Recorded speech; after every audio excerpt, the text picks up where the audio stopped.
folks, Ariel over here at Nyth, and Barely. That's not for you. Good job. Where I wanted to do a quick video. This is almost a book review, actually, believe it or not, but we're going to talk about poop, excrement, human waste, some people call it, though it certainly should not be wasted.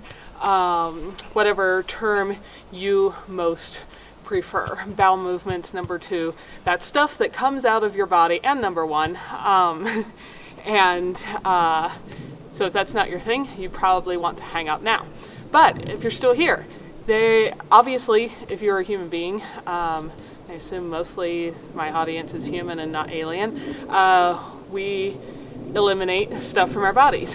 As we eat food and drink water and whatever, things go through us and through our dogs and are digested. The parts we can use are hopefully all gotten out of them. Can you sit down, baby? Good boy. Good boy. And then the parts we can't use are excreted. And that is partially undigested material, either things that just didn't get digested well, or fibery things that we can't digest, and our gut bacteria use. It's somewhat dead shedding gut bacteria, which of course you want to have a healthy population of, but they are always running through their life cycle and, you know, living and dying. And so a part of what comes out is shed bacteria that have died off and kind of shed. And anyway, there are a few ways to deal with this, and I'm not going to go into great detail on that. If you're interested in more details on my setup, which is now sitting in pieces out here, I have a Nature's Head composting toilet. I already have detailed videos on emptying the liquids, emptying the solids, why I would probably, if I was starting over, not go with a Nature's Head, but instead with a simple bucket toilet or a bucket collection method for a composting toilet. A bucket toilet is actually a different thing, and that's definitely not what we're doing here, but collecting the material to compost. But to the book review part, you guys should all read the Humanure Handbook, spelled exactly like, and I'll link under the video here, but spelled exactly like manure that comes out of animals, except with the first part of the word turned into humanure, by Mr. Jenkins. It is a wonderful book. He has a fabulous sense of humor. It's just an enjoyable read. Even if you think there is no way I am ever composting my own poop, still read the book. It has excellent info on composting if you think you are ever going to compost anything like veggie scraps or yard waste, leaves, grass, that kind of thing. It's got fabulous info on composting. He has a terrific writing style that is humorous and intriguing. It's not at all dry and boring, but he also has a lot of great info on what to do with all that stuff that comes out of our bodies on a daily basis. And I would bet, even if you thought you never ever ever would consider this as a possibility, you may very well finish the book and think that even though you don't have any particular reason to need to at the moment, you really want to compost as well. So I do. Part of the composting for me, especially because I'm one person and so there's only so many deposits going in here, does actually happen inside my Nature's Head bin here. And it does separate urine into here, which if you watch the other videos, you know I use as fertilizer. Right at the moment, I'm not fertilizing everything because it's frozen and dead. And I know it doesn't look like there's any snow, but it's actually chilly. In the sunshine, it feels okay this afternoon, but it's been pretty much below freezing for the last month or so. We've had snow and it's gone, and it's come and it's gone, and it looks like maybe we're going to have a low snow winter. At least that's the way it's starting out. Anyway, it's chilly out here. So nothing is growing anymore at this point. I'm not fertilizing anything. So at this moment, what I'm doing is using my urine to speed up the compost process in my whole pile of compost, which you guys saw in that video of veggie scraps, all of the things I cut down when they were dead out of the garden and around the house and so on. So we're going to go, this bucket is not full at the moment, but I wanted to empty this, so you're getting this emptied at the same time. Normally I wait till it's pretty close to full. We're going to go empty urine over here and talk about that.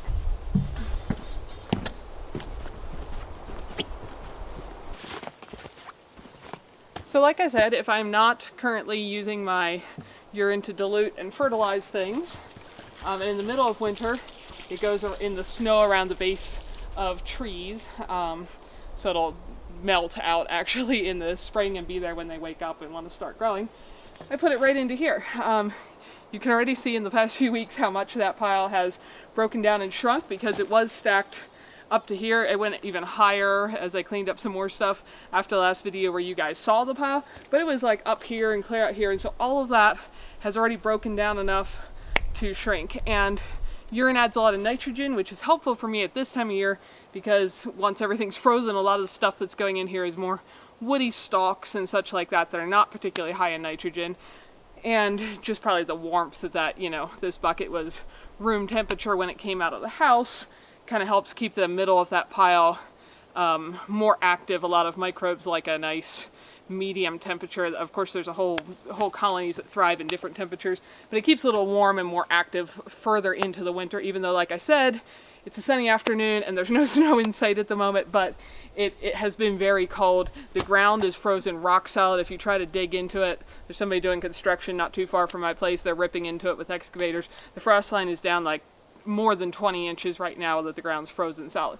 But this pile is not currently frozen solid because of all the microbial activity. So that's what I'm doing with my urine right now, and the other things that I do with it throughout the year. And do you need a urine separating toilet? No.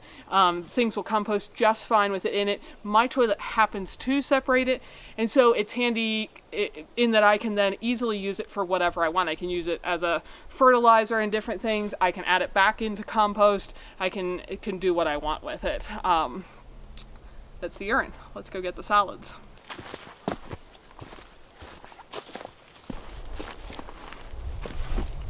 Okay, now we're actually back behind my big compost bins.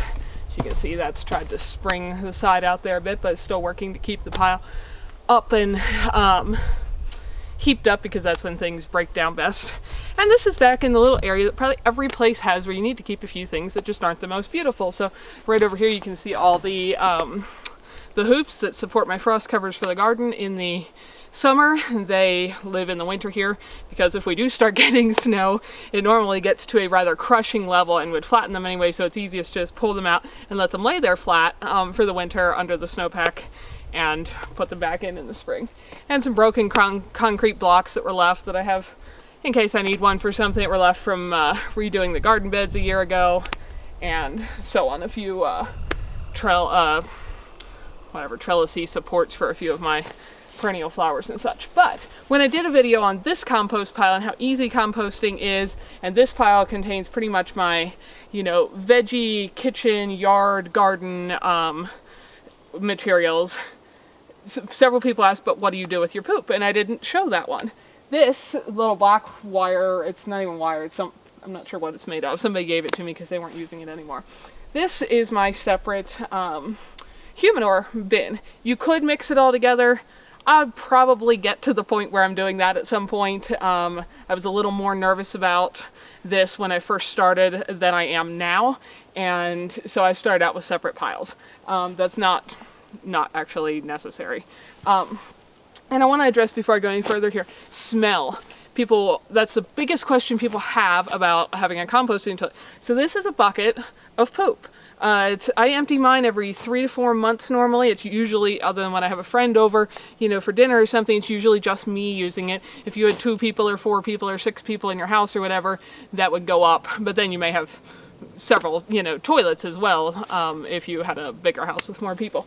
But I usually empty mine 3 to 4, maybe 5 times in a year. So this is not a frequent procedure. So that bucket of poop has been sitting in my house for that many months. Now, several of you subscribers and people watching, and a few of my family members and closer friends that I know watch some of these videos, have been to my house, and you can probably attest that it does not smell like a pit toilet. If you've ever been to like a state or national park and they've got those, you know, pit toilets that you open up and you look down in, there's this really gross heap way under you on a hole, and you poop on it, and it smells horrible and nasty, and you're holding your breath and you can't wait to get out of there. This is not like that.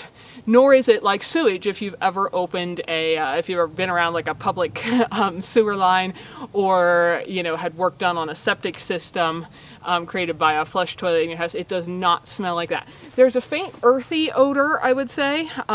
This is mostly broke down at this point because it has been in my toilet for that many months, and there's fresh deposits right up to and through this morning, so it's not fully broken down by any means, but a lot of the material that's been in there longer is, and it doesn't smell. And the urine as well, when I dump that, if you put your nose right up to the bottle, you can get a little whiff of smell. It is not bad. I do add a little bit of vinegar, like a couple tablespoons, and just white sugar when I have it emptied. I've talked about that in that video as well. I cannot tell you the chemical reaction for why, but it really seems to reduce the amount of odor in there. I assume it changes something with the acidity, pH, and sugar probably changes which microbes thrive in there, which is probably what's changing the smell. Anyway, very, very little smell at all, and none when you are not actively emptying. And again, the urine I empty every 10 days, 2 weeks, 1 week, depends a little on how much I'm at the house versus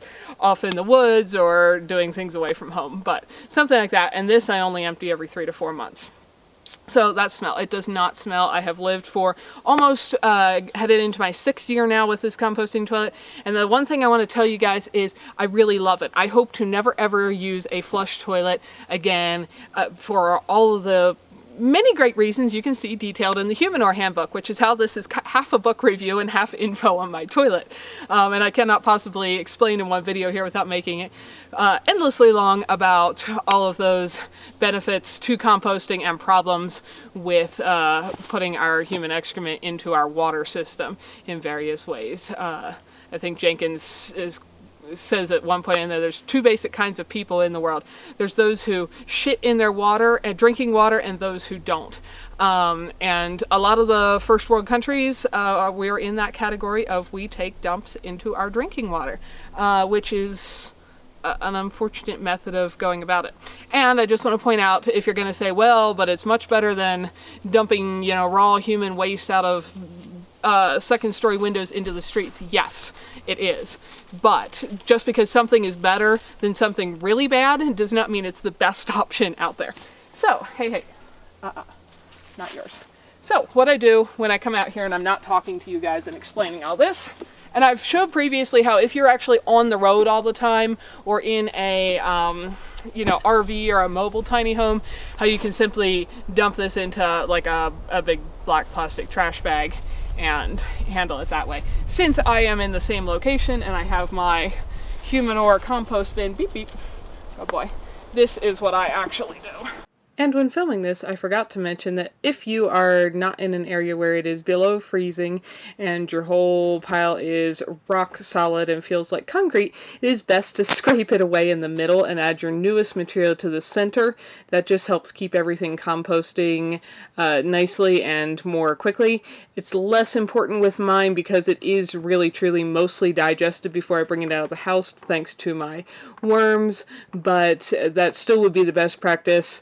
I just do not have that option until sometime next spring because it is all frozen solid. Just forgot to mention that while I was filming this.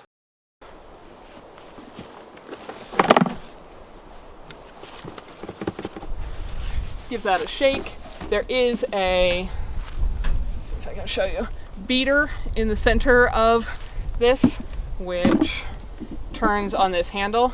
And I am going to give that a turn and actually use my little trowel here so I'm not actually touching it to loosen anything that is right on the sides. Now I want to show you guys something here before they all crawl away to get out of the daylight, and I know the light's a little bit harsh, maybe that'd be better if I stand here. You can see a little bit of undigested toilet paper in here still because, as I said, some of these deposits were fresh in the last day or two up through this morning, and some are completely broken down. There is, even right here with my nose right, this close, I'm only getting kind of an earthy smell, not at all a sewage smell. But if you're still with me, I assume you're not going to be too grossed out by this. I have earthworms in my composting toilet. and I keep them there on purpose. You don't have to do this.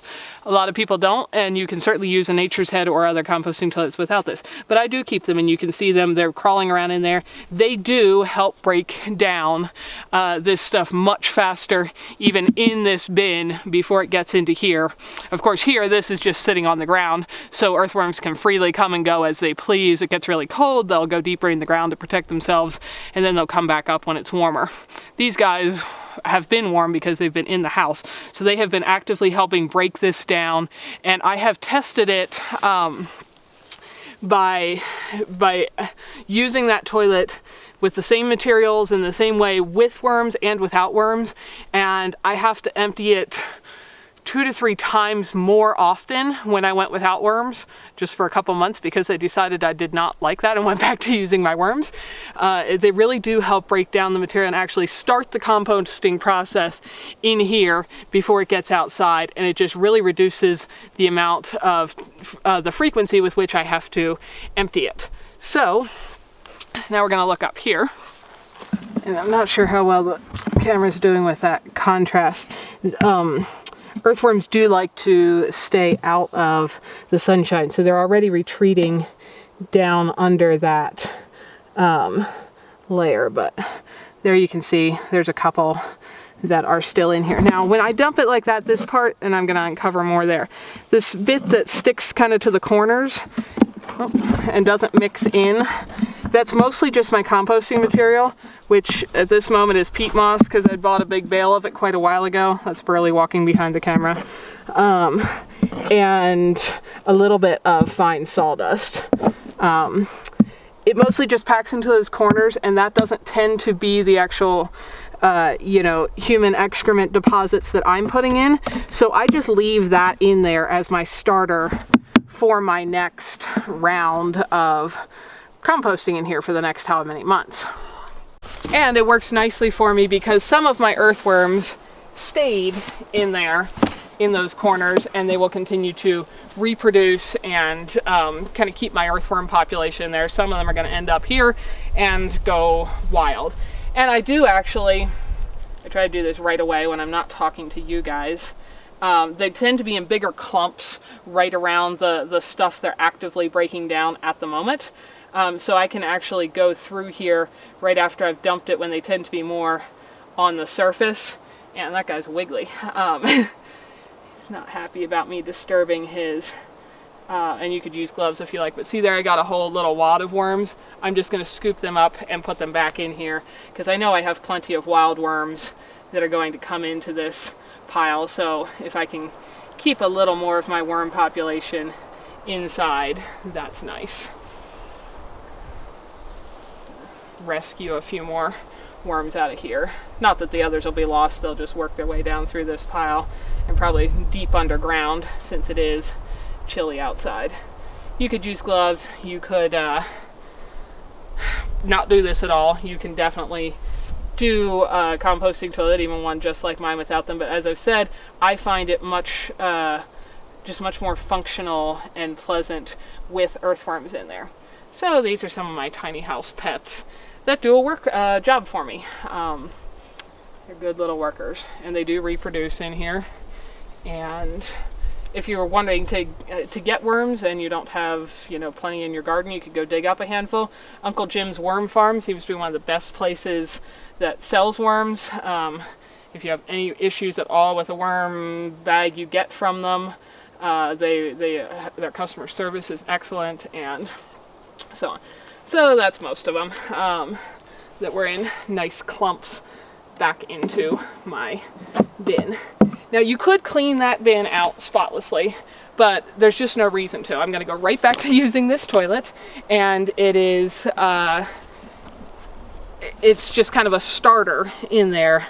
And now I'm going to refill it with a little bit more of my peat moss mixture and put it back in the house, and my worms are going to be in there happily and thriving away. And I do really think they probably help, even compared to the cover material, with also reducing the odor, and partly why this smells more like potting soil when I open it up than anything else. So we're going back over to the house.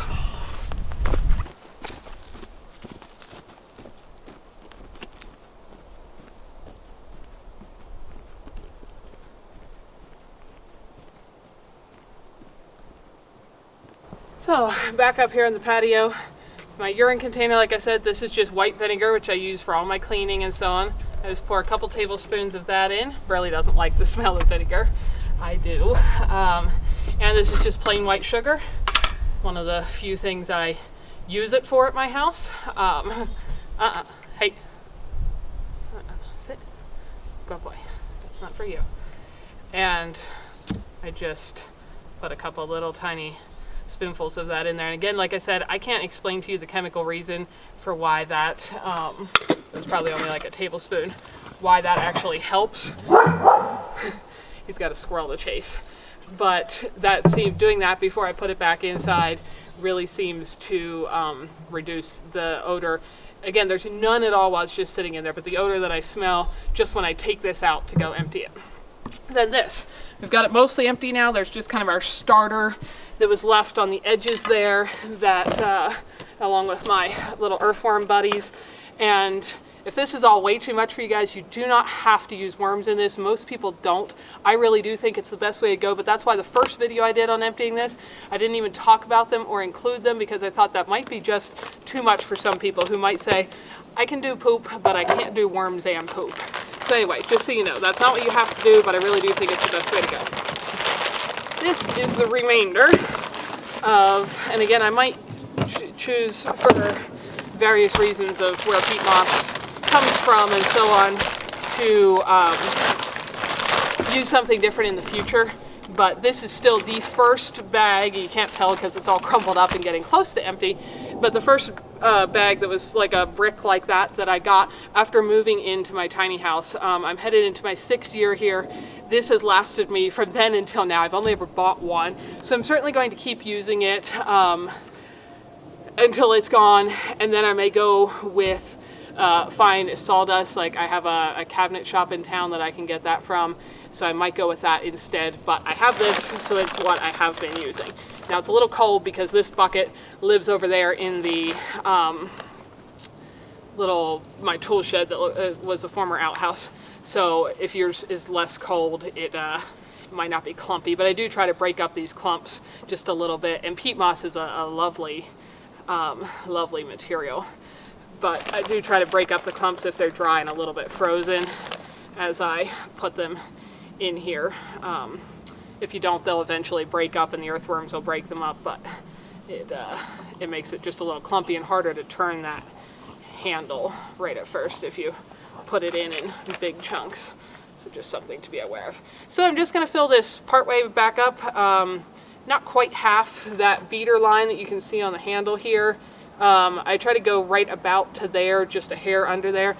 And the advantage of that beater is that every time you make a deposit, you flip that handle and it mixes your most recent deposit down under this material where the earthworms like to be, down in the dark, and can get at it and start breaking it down. Or if you're not using worms, simply wear it. I should have defrosted this by bringing it in the house. It's pretty frozen in a chunk here. Not for you. Beep, beep. Back up. Back up. Good boy. Good boy. If you were not using a beater system like the Nature's Head has to cover the latest deposit with this material, it just stays in the toilet. If you were using a bucket, which I think is what I'm going to end up going to at some point, you would have a bucket of something like this or your sawdust sitting right beside the and you would basically flush by putting a fresh scoop on top so your newest deposit was covered. The beater allows you to do that without needing a fresh scoop going in there each time, because and that's why this goes up to about half full, so there's enough material there to kind of stir the latest material under so that it is covered. And that is the having it uncovered is what leads to odors. You should not have any odor at all if your deposits are covered. I've been living with this for a long time, very happy with it. There are some things I do here, like carrying water, that I hope to not necessarily do my whole life. I hope to always have a composting toilet of some kind the whole rest of my life, because I really do think it is the best way to go. And I hope we start to see more of the the flush toilet water sewage system parts of the Western world realize how damaging that is. And again, not that it's not better than some options, it's just worse than the best options. And I hope that maybe we see more of the world become aware of that and realize that the whole planet cannot have flush toilets. There's simply not enough water for that.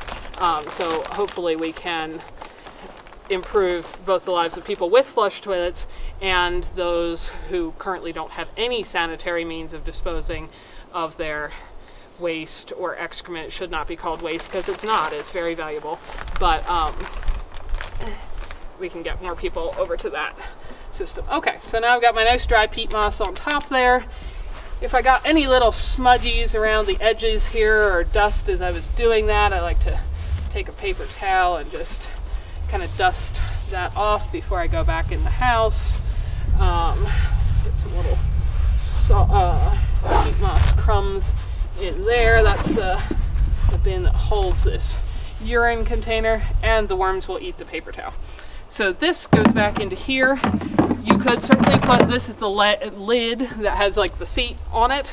You could put that on right now, but my bathroom door is too snug because my bathroom is so tiny, which was my choice because I wanted much more kitchen space, that I can't get it through that doorway with both pieces on. So I put the bottom in and then the top back on. So that's what we're gonna do.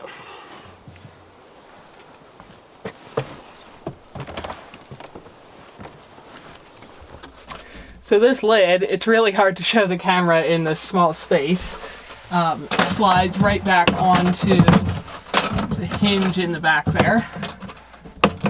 Slides on like that.